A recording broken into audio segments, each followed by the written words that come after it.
Matthew 22, verses 1 through 14, the parable of the wedding banquet.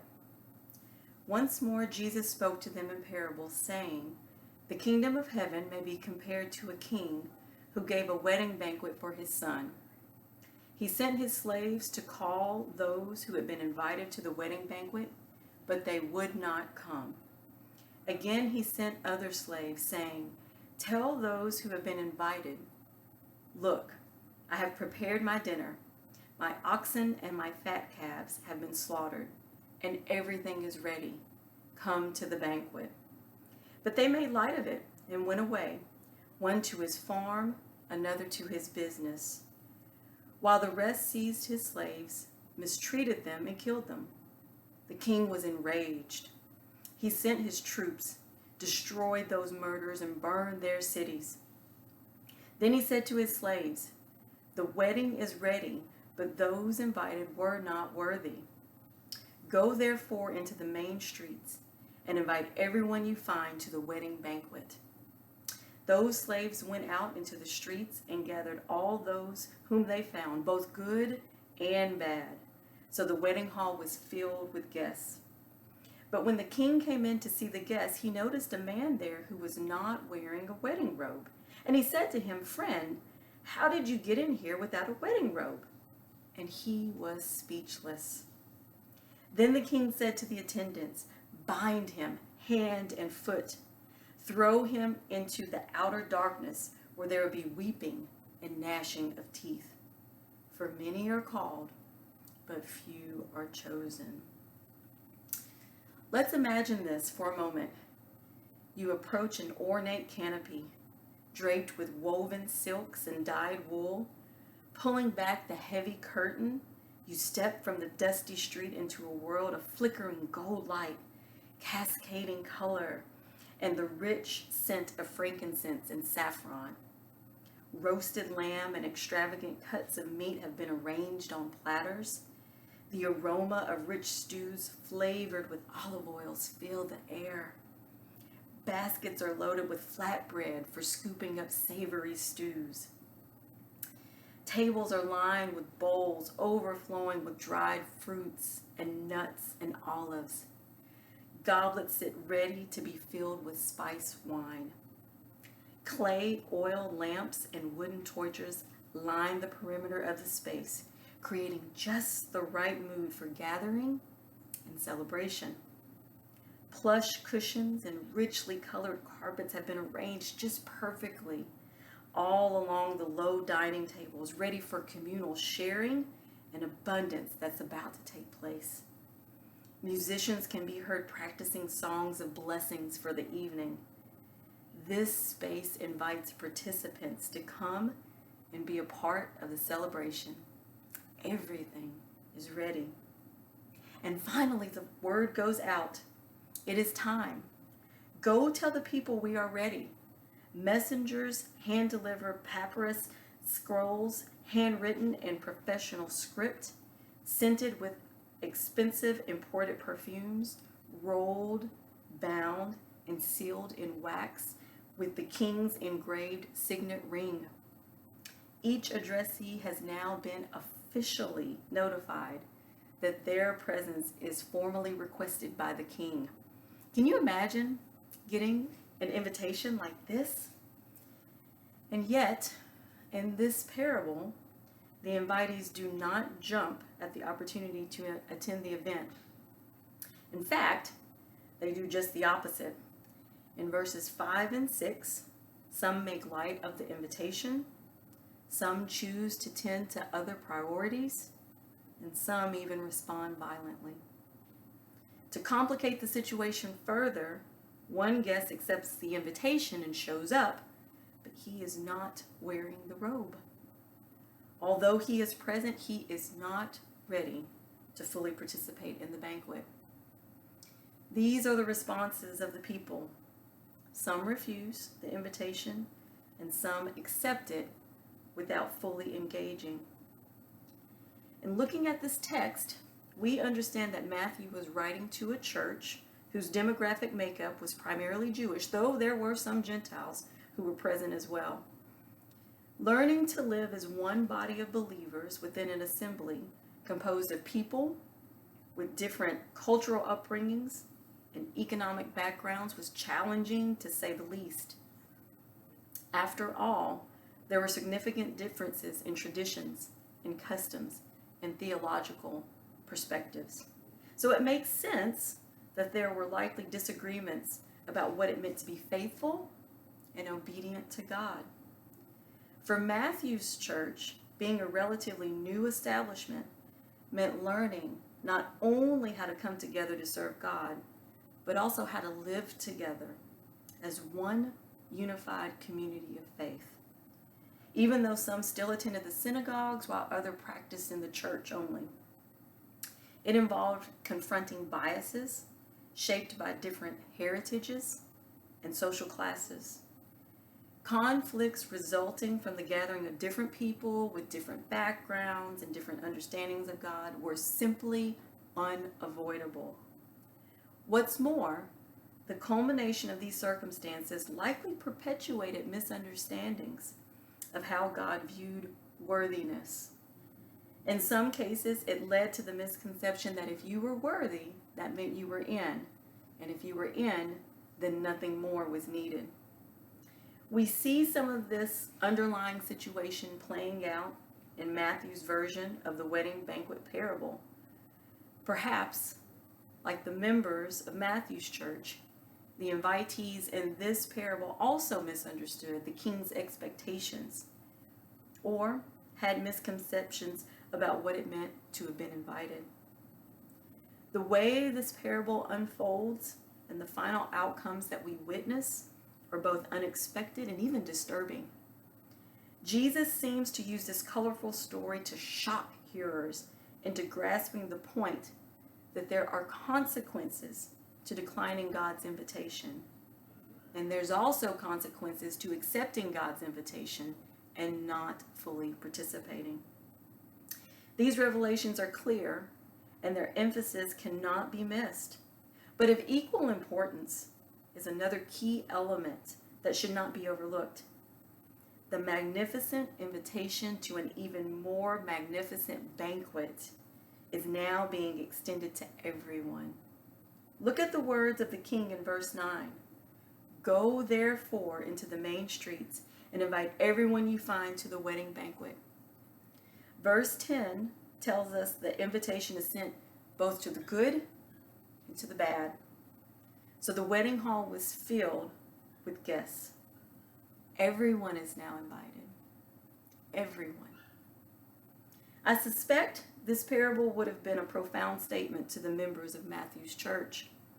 To hear that all people, regardless of cultural heritage or social status, were now invited and welcomed and anticipated at the banquet, it would have rocked their world.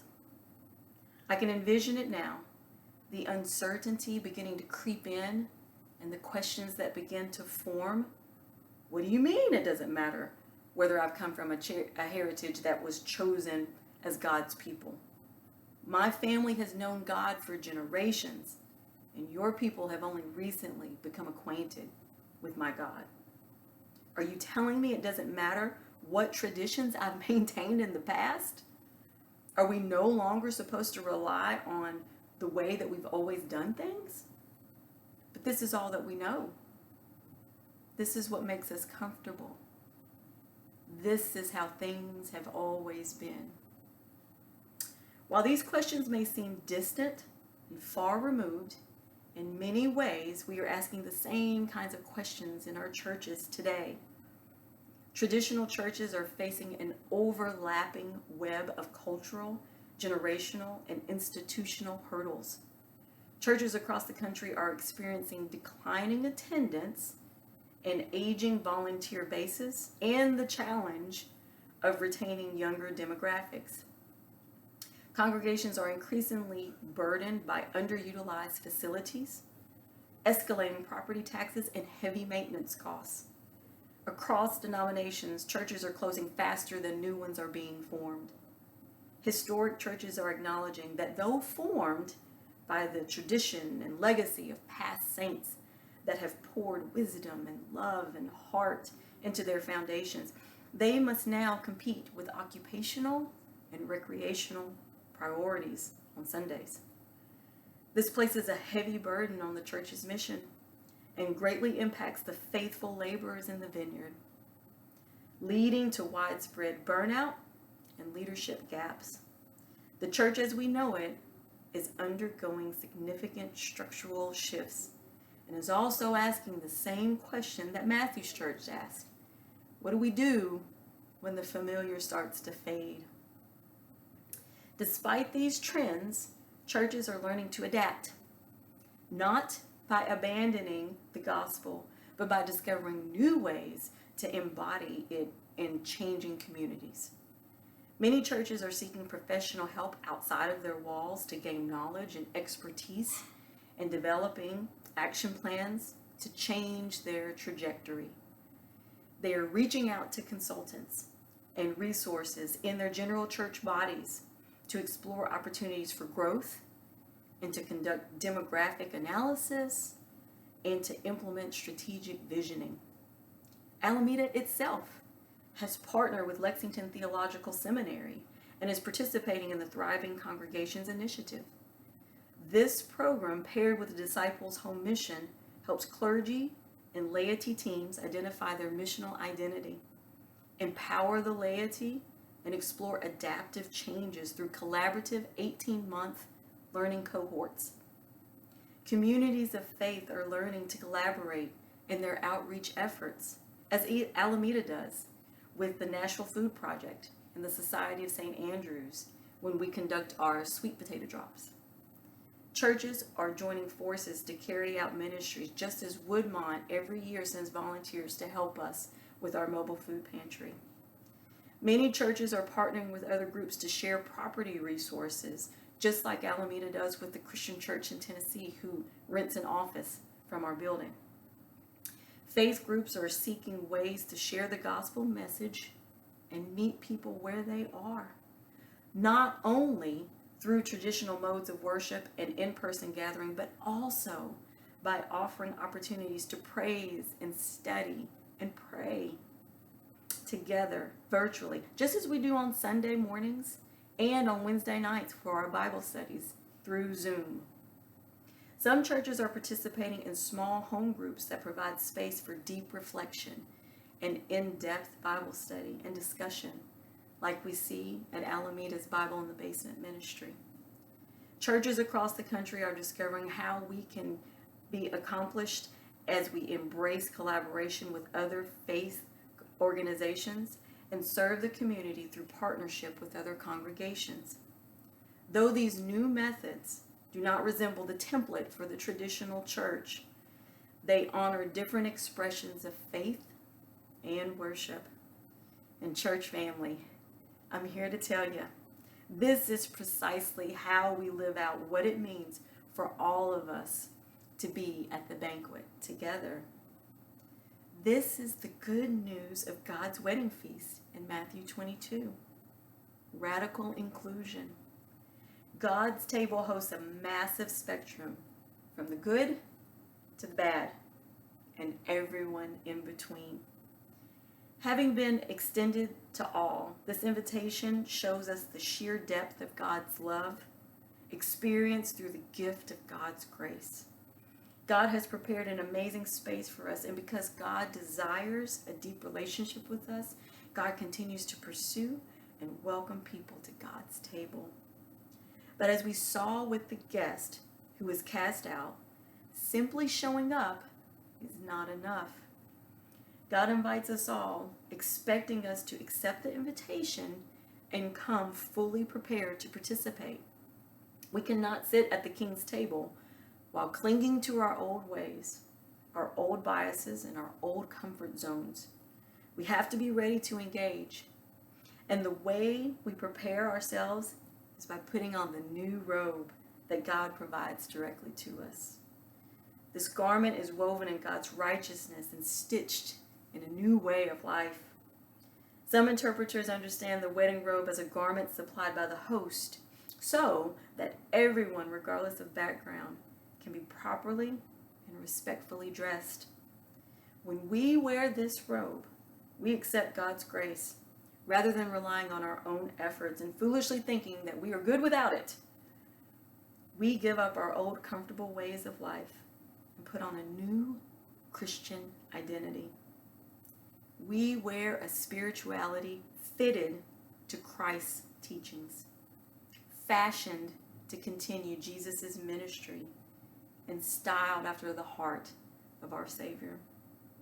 Wearing the robe is how we actively participate in the feast.